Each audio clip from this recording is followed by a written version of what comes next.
Yeah, I did. That was Unbelievable. that was unbelievable. Oh, Hey, everybody. We're back for another episode of the Ship Show series. Today's Thursday, June 8th, 2023, and this is episode number 21 in our yearly series.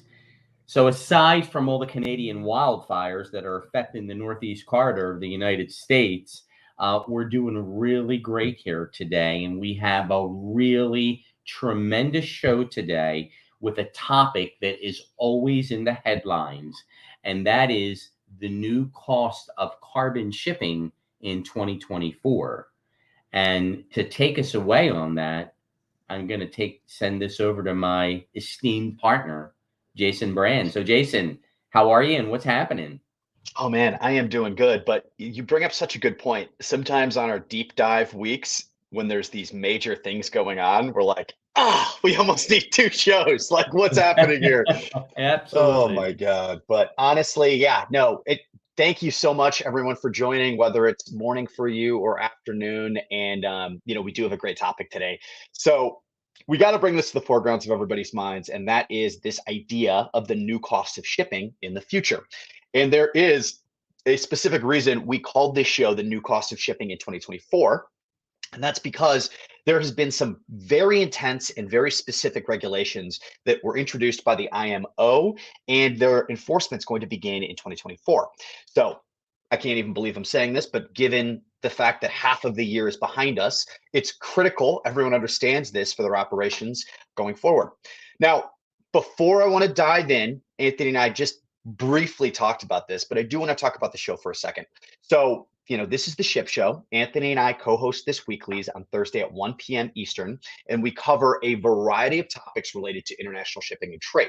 Bi weekly, we have a segment called the Freight Market Roundup that focuses on our costs and our trends in specific lanes and specific modes all around the world. And the weeks in between that Freight Market Roundup, such as this week, we focus on specific topics, we take a deep dive in, or we bring guests on the show. So be sure to join us next week for our Freight Market Roundup. And also later this month, we've got a special segment with a guest coming on. It's our Partner Sourcing Insights, and they just launched, pardon me, they just launched their new supplier performance module. And it's on their trademark platform, Sourcing Shark, and it's kind of crazy. It's got this ability to accurately build and analyze a series of industry specific KPIs of your current suppliers. But beyond that, it automatically can give you recommendations based on what other companies are doing on how to improve your supplier performance. So it's a really cool new addition to a very powerful platform that many of our customers are already enjoying. And we're going to have the CEO and the co-founder of Sourcing Insights, Steve Miller, on the show to walk us through it. And he's been so excited about this. So I can't wait for him to kind of spread that excitement and really break it down. That's So going to be an awesome show. it really, honestly, Yeah. Steve is a great. He can tell stories and he can break things down in a way that's very captivating. So get very Yep. excited for that. Now back to the matter at hand. That is this decarbonization that's been happening across the industry and is really going to be put into gear starting next year. So, firstly, the regulation that we're focused on today, it's important to know it's already past its phase one. So it was actually phase one was implemented back in January of this year, and that's the data collection phase. And it was decreed, really not implemented, but decreed by the International Maritime Organization, or the IMO. And you know, with this phase one is without a doubt the most aggressive data collection initiative that the organization has ever attempted. And it also comes with some of the harshest consequences we have ever seen. So it's important to understand what's going to be coming on. Let's quick frame set a little bit. So the IMO, if you're not a shipper, why does this matter? Why do they matter? What authority do they have? So the IMO, they're a specialized agency, part of the United Nations. They are responsible for the measurement and the improvement of the safety and security of international shipping and also preventing maritime pollution from shipping. They set the standards for safety and security in the international shipping environment all around the world. And they also set shipping regulations, including legal issues, that can go as far as shipbuilding and cargo size and more. So a couple important things to note about the IMO. The IMO is not responsible for enforcing the policies they bring to the table or they release. When a government accepts an IMO policy, that policy becomes a national law. So it is the government's responsibility to go through the enforcement. Now, also, the funding for the IMO, it comes from contributions by member states as well as voluntary donations and commercial activities. So member states, the IMO currently has 175 member states, and that accounts for most of the membership. Now, in addition to the 175 member states, there's a couple members that aren't considered states. That's Hong Kong, Macau, the Faroe Islands.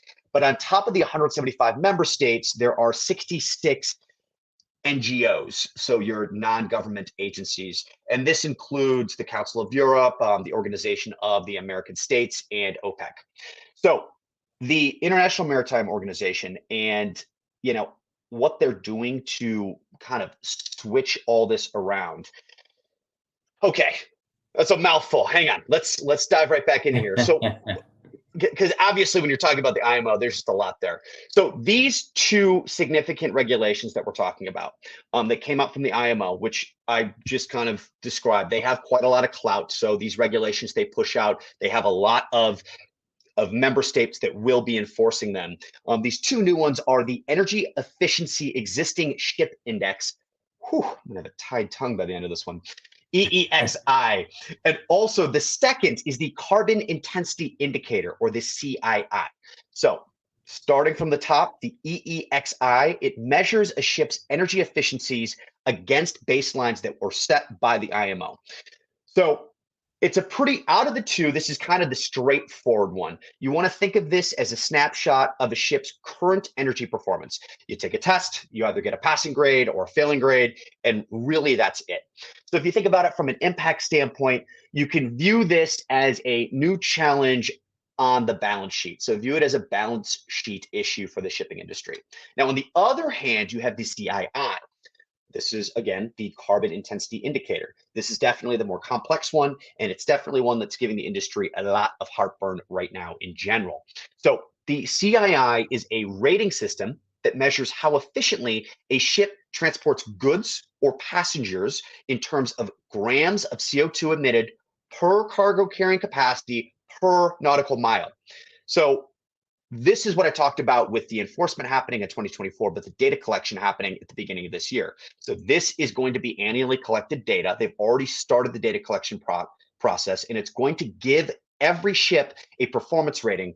And that starts with A being major superior, or E all the way to E being inferior.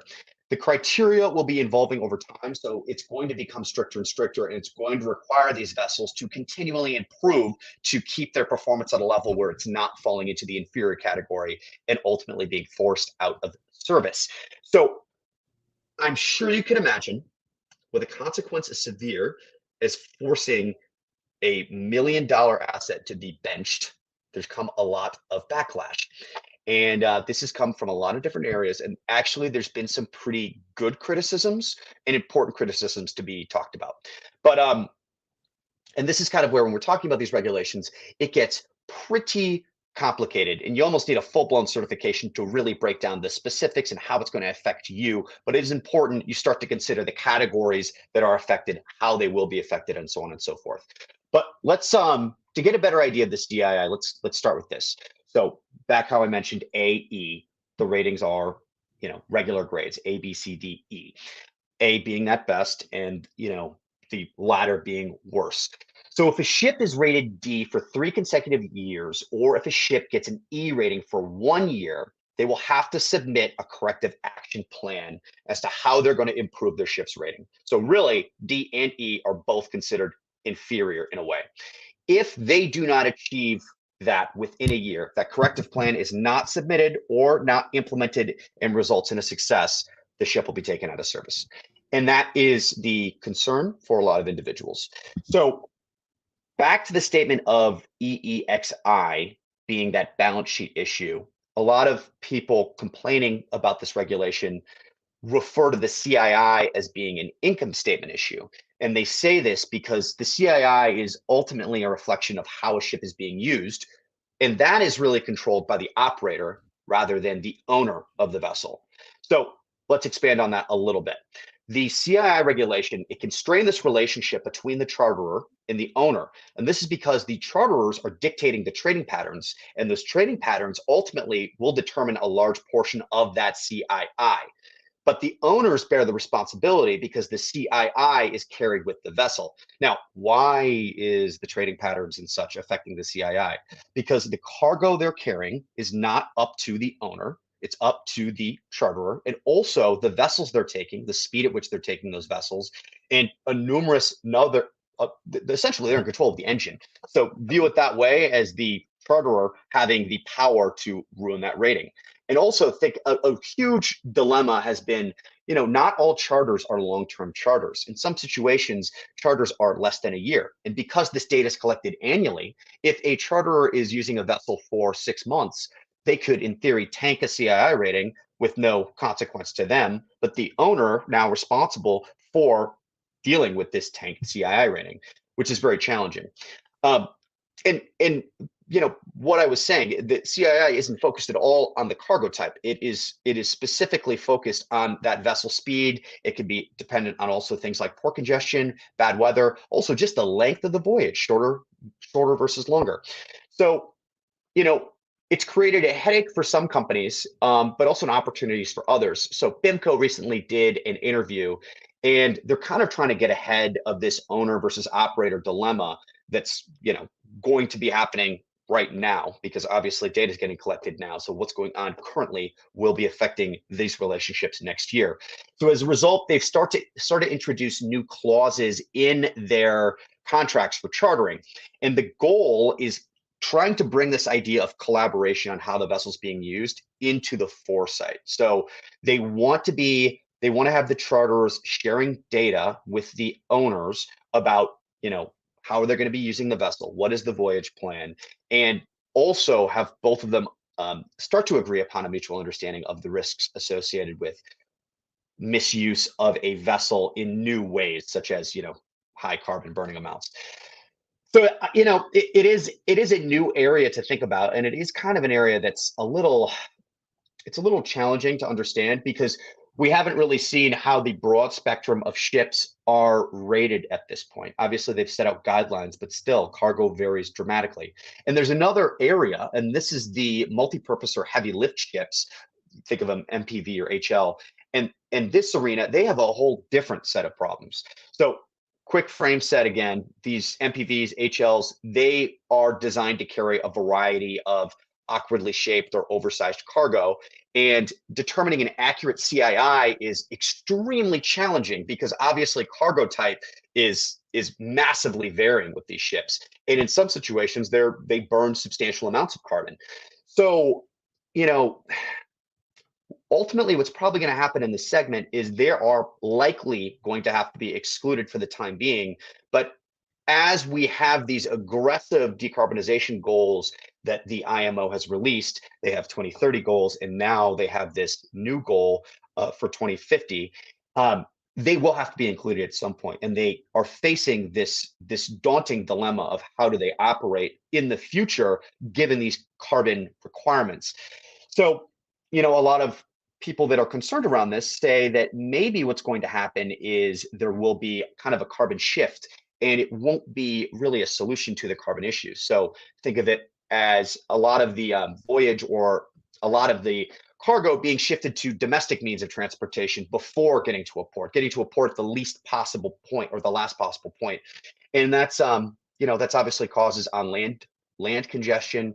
If you think about large objects using the incorrect mode specifically to avoid this carbon rating for these large multi-million dollar assets, that's a whole nother dilemma in itself. But it's really, unfortunately, a little bit of wait and see, but you really need to understand this is happening right now.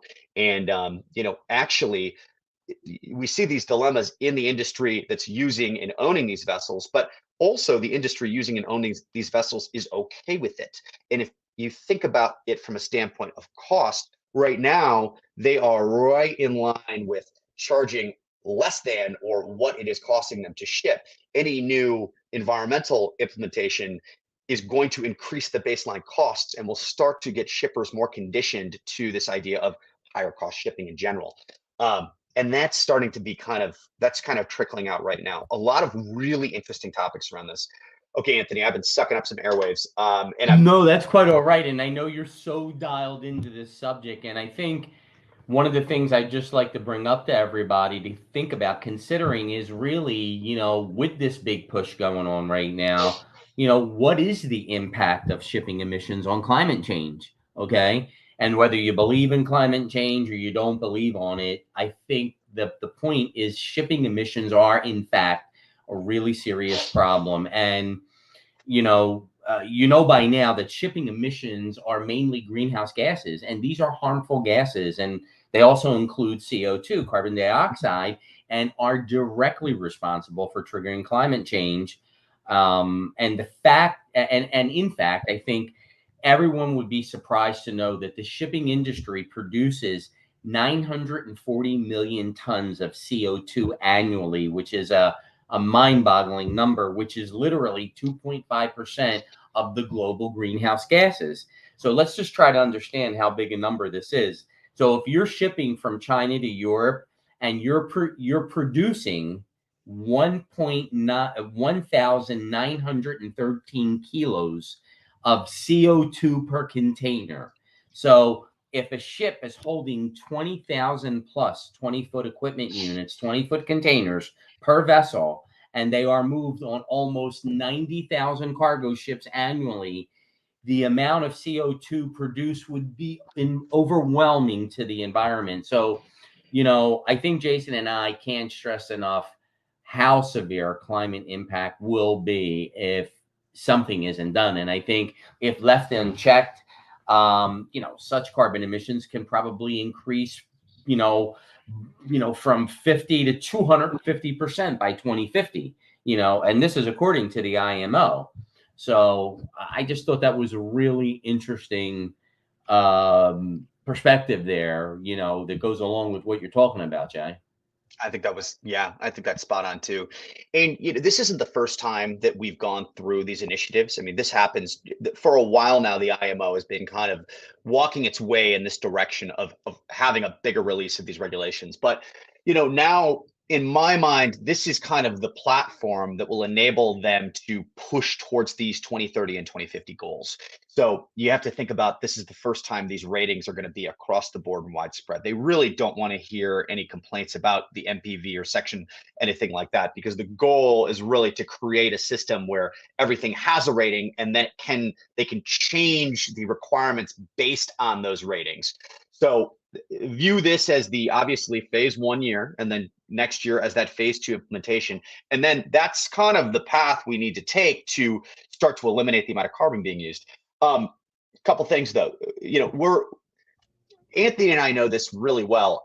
When we go out there and we're communicating with all these different companies, you've got some people who are at the bleeding edge of technology and operations, and how we interact with that company can be very different than how we interact with some other companies. We've also got these mom and pop manufacturers who've done extremely well, and they're operating their entire business off of Excel, and that's fine, it's worked for them. But how we operate with that company is going to be very different, and it's just because it has to be. Now, the same thing is also happening in the ocean shipping industry, where you don't have the bleeding edge or even just cutting edge or even just modern technology being utilized at all links in the chain. And as a result, some of the communication isn't there in a way that can kind of help in some of these instances where like a CII can be affected. So think about it this way. How are the vessels communicating with the ports around the world to determine when they leave, their estimated time of arrival? Will they have congestion, or will they be able to have a berth immediately? Right now, there's some ports that have certain levels of communication, but as we saw over the past couple of years, we're driving ships right into a pileup. And the same thing is still happening. Obviously, with breakbulk vessels, if you look at breakbulk congestion around the world, it's got a very different shipping pattern, and it always hits these peak congestion points. And so it's a normal occurrence to see breakbulk vessels waiting to berth. If we could eliminate some of that and we could start to only have a vessel on and in motion when it has that targeted arrival and it has that berth space, that's a lot of CO2 that could be eliminated. But that's a communication and technology issue. So that's one of the things that could be improved. Obviously, for certain countries, it won't be a problem. For other countries, that's spending that really isn't effective enough for them. So, yeah, how do you feel about that, Anthony? Well, listen, I mean, you're spot on with this. And, there's so many things out there, about what's going on with this. And I think, there's really uh, three climate change impacts on supply chain. And I think what we all do is we try to think about what are the impacts of climate change and how does that pose a dilemma for supply chain? Should we act now or should we wait to see what might happen? And I think from all of our research, it tells us that the impacts of climate change are being felt now. And that really transcends the environmental effects of things like wildfires and floods and freezes that traditionally come to mind. And I think the impacts of the climate change are typically split into three groups. You have the transition risk, which really, arise from policy and market changes as we transition to a lower carbon economy.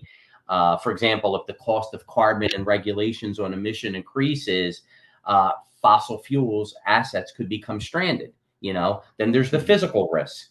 you know they can be event driven. In other words, they can be acute, or they can represent longer term shifts in climate patterns, which sometimes tend to be chronic. And some of these risk includes floods and wildfires, and these longer term shifts include risk of increased average temperatures and rising sea levels and chronic heat waves. So it's a lot of things to consider. And then lastly, that third impact to the supply chain are climate change opportunities. And that can be realized as consumer preferences for products or services change, or as new markets open up for products. So, for example, we're seeing growth in the adoption of electrical vehicles and the associated charging infrastructure. So, there's no doubt that this whole concept of climate change and how it's going to infect how it's affecting supply chains,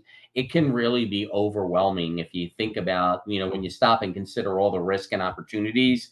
But doing nothing is really not an option. And I think the impacts of climate change are only going to increase, and it's imperative that we invest in what's needed to make our businesses resilient and adaptive. And I can tell you, at Supply Chain Solutions, we have our whole internal initiative, for going green and being climate friendly with the type of carriers we're using and things of that nature, the kind of trucking companies. So, it's a lot to wrap your arms around. Jason, I could probably ramble on for another 10 minutes, but I'm going to shift it back to you. Oh, for sure, for sure. No, it really, I really love one of the lines you said in there, because it really is a lot to wrap your arms around. But just trying to stop and think about it and understand, the gravity and also the difficulty of this switch. It is going to be challenging for all of us out there as we start to make these implementations. And I think the important thing to consider is back at the start of this year, that TPM 23 conference that happened over the ports in the West Coast. It wasn't the ocean vessel operators, it was the shippers themselves who were talking about sustainability and what the vessel operators were doing about sustainability. And now the IMO, another regulating body, already had begun the implementation of these what I've discussed, the CII and the EEXI. And this idea of lowering the amount of carbon in shipping, it's coming from multiple different directions. So it is definitely going to be occurring. What needs to be understood is the costs you're seeing right now, the costs obviously being quite low and very competitive to 2019, or in some cases below 2019, will not be the same next year because these initiatives will hit steam. So it is Right. important in your budgeting to understand, even if we don't see demand come back to a way that brings our prices up more than we'd expect. Even without that, costs will increase. That bottom line cost will be going up. So make sure from a budgeting standpoint, you realize this. And also, this is going to be a tricky situation because, hey, just as I said, a vessel with a D rating has 3 years. 3 years they can be at a D rating before they have to submit that action plan. A vessel with an E rating has 1 year. So while this is getting implemented in 2024, are you necessarily going to feel some of the effects immediately? Potentially, potentially not. There's also a fee schedule associated with it, but there has been a lot of pushback right now on that second regulation, the CII, and trying to Yeah. determine it. So as we start to see this come out of just the argument phase and start to get solidified, we're going to be talking about it. So Yeah. obviously, And stay tuned. just Yeah, to jump in real quick, Jay, I apologies for interrupting. no worries, no worries. So, I mean, going along with what you said, I mean, as everyone knows by now, I mean, reducing these shipping emissions is not just a one-day affair. You know, everyone has to join hands to minimize the pollution caused by shipping, unfortunately. But at the same time, you know, the world still needs gas and still needs oil because the technology hasn't been 100% perfected, and we still need to keep shipping. We still need to keep farming. And while the IMO strategy will play a big role, there are more ways in which really the shipping industry can become more energy and efficient. And, you know, what's really interesting is that I saw a really great study that came out of Norway about some of the ways of how they're approaching, you know, reducing the carbon footprint that they are, you know, putting out there when they do shipping. So, for example, they're utilizing battery storage. You know, there's been a lot of progress in energy storage that's going to allow for decarbonization, and it's going to pave the way for all electric ships. And you'll find it interesting to know that Ampere, which is the first all electric ferry in Norway, cuts shipping emissions by 95% and cuts costs by 80%. So Norway's on the cutting edge. And Norway is even going one step further and planning the first autonomous electric container ship. And this ship really will replace a total of 40,000 truck journeys per year once this is implemented in the beginning of 2024. And then, you know, they've looked at doing some other things like slowing down the speed and reducing shipping emissions. You know, I mean, there's been a lot of debate about this, and slow steaming can surely reduce fuel consumptions. But if you look at the numbers, you know, a 12% reduction in at sea average, okay, speed leads to an average decrease of about 27% in daily fuel consumption. So, you know, that ship is chugging along, steaming along on the Atlantic, on the Pacific, in the Gulf, you know, in the Indian Ocean, and a 12% reduction can decrease, you know, 27% in fuel consumption. So if you're decreasing the fuel consumption, you're also decreasing the greenhouse gases. And then, you know, there's also incremental measures that we could all take. And these incremental measures are mostly short term, but they would really reduce the emissions per vessel as much as 5%. And, you know, you can improve the hull design. These are things like improving the hull design, propeller optimization, the waste and heat recovery to bring about such measures is something that they're really working right now. And then also doing potential upgrades for ships that include reducing the friction with the water, redesigning the hulls of the vessel to reduce that friction, and how you can fit the ship's bow with bulbous extensions below the waterline to reduce drag, or even paint hulls with low friction coatings. So it's kind of similar to how you have a stealth jet, you know, and these jets have this stealth coating on there. So, you know, there's a lot of cutting edge innovation out there that I think is going to start to take the industry by storm. So I just wanted to throw No, that out there, Jay. no, no, no, no, no. You know, and I think actually what's a fascinating thing is sustainability in the shipping and the carbon reduction doesn't always relate to shifting to a different energy source. And I think you did an awesome job about breaking that down, because the IMO tried to kind of emphasize that, like, hey, here's a couple suggestions using mixed fuel maritime fuels. You will see a better rating because of that. They blatantly said that. Doing the exact same thing that Anthony was talking about, regrading those hulls, actually have, what was that thing called? The bulbous front extension. I know it. Yes. It's just gone. But I know what you're talking about. Installations of that, cleaning. Literally, they said clean the bottom of your vessels because it's full of barnacles and it's just causing all this drag. So, some of this low hanging fruit they mentioned is going to make a big difference in that vessel rating.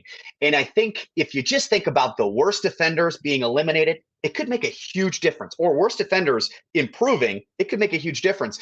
I was reading the other weekend about Petrobras and Brazilian oil and gas company and how they are changing the way they are pumping fuel offshore with some of these exhaust gases that come out of, gosh, and I apologize, I wish I had the article in front of me, but some of the gases that come out of this offshore drill rigging, they're pumping right back into the reservoir. And it's twofold helping. It's capturing some of the global warming, gosh, so, some of the greenhouse gases, apologies, but it's also increasing the pressure inside of this reservoir, which helping them remove gas at a more efficient rate. And so it's kind of having this double, it's not carbon capture, but greenhouse gas capture, and also helping with the production. It's very cool.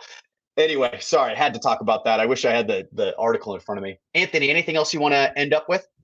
Well, just real quick, I mean, I know we're a minute or so over time, but I mean, so where do supply chain leaders start? And I think there's three key actions that supply chain leaders should take to move the dial with climate change and how it affects supply chain. And I think the first one is they should try to create a culture or a sense of urgency for climate adaptation. Okay. We're seeing new titles in companies where you have CSCOs, climate change CEOs, and they should engage with other leaders to build the business case for action by reiterating the message that inaction is going to lead to more frequent, increasingly costly disruption. So they should be working with experts to simplify the message on climate change so they can relate to the business context and how it affects their organizations and facilitate the investments and the solutions to manage the risk. And then secondly, they can leverage risk management and scenario modeling, use existing process to help identify the risk and the opportunities when it comes to your supply chain and overlay these scenarios that define really good plausible versions for the future, and it's a great starting point. And then lastly, I think people want to match action to risk and opportunities, and actions on climate change fall on a continuum, starting with a focused adaptation, which centers around the local and the site-based actions. And this creates minimum capabilities to react to risk that generally comes in the form of engineered solutions that businesses can continually use and innovate with. So I think the approach works well in the short term, but it doesn't really guarantee a long-term success unless companies are getting behind this 100%. And again, everyone understands it's overwhelming what's happening right now with climate change and how it's affecting supply chains. And I think, again, we have to consider all the risk and the opportunities, but doing nothing is really not an option because the impacts of climate change are only going to increase. And it's imperative that we invest in what's needed to make our businesses resilient and adaptive. And that's my spin, Jay. Back to you. No, spot on, spot on. A really cool thing about being in the supply chain industry and being a full service supply chain organization is we've got all the tools necessary for data collection and making some of these determinations for you. And we've been doing this back since right after the 2000s. I mean, we had a office furniture supplier that wanted to have a really clear idea of how much carbon they were using just in domestic transportation. So we started out on a massive project to understand, what's their average weight for these shipments and where are they coming from and determining which lanes were the most sustainable lanes for them. And, now we're in this position where we've got a full, very, very effective brokerage department when it comes to customs. So you can help start to identify the areas where all your material is coming from and that cost for carbon, not just from the shipping standpoint, but the production of those raw materials. We're in a really cool spot where we can be a really great ally if you're looking to kind of improve this area, or if you're trying to, improve this to be able to kind of say, hey, look at what we're able to do and track it. So very cool. It's also, obviously, when we come to international shipping, it's painful for us to have to say a shipment's more expensive. So it's unfortunately going to be a challenge, but it is something in general everyone's going to have to be dealing with here next year. So keep that in mind. And if your vessel gets discontinued, it's probably for the best. So Jay, next week are we doing the FMR, or do we have sourcing insights? Freight market roundup. We've got sourcing insights coming up at the end of the month. Yeah, that's we'll going to get be a that great marketing show, material folks. up. It will be. It will be. So stay tuned. Anthony, what do we say at the end of each show? Make it a great day and a great week, and stay safe from all these Canadian wildfires coming down the United States right now, folks. Just take care of yourself, stay safe, and make it a great day. Thank you for joining us. Thanks, everyone. Bye-bye now.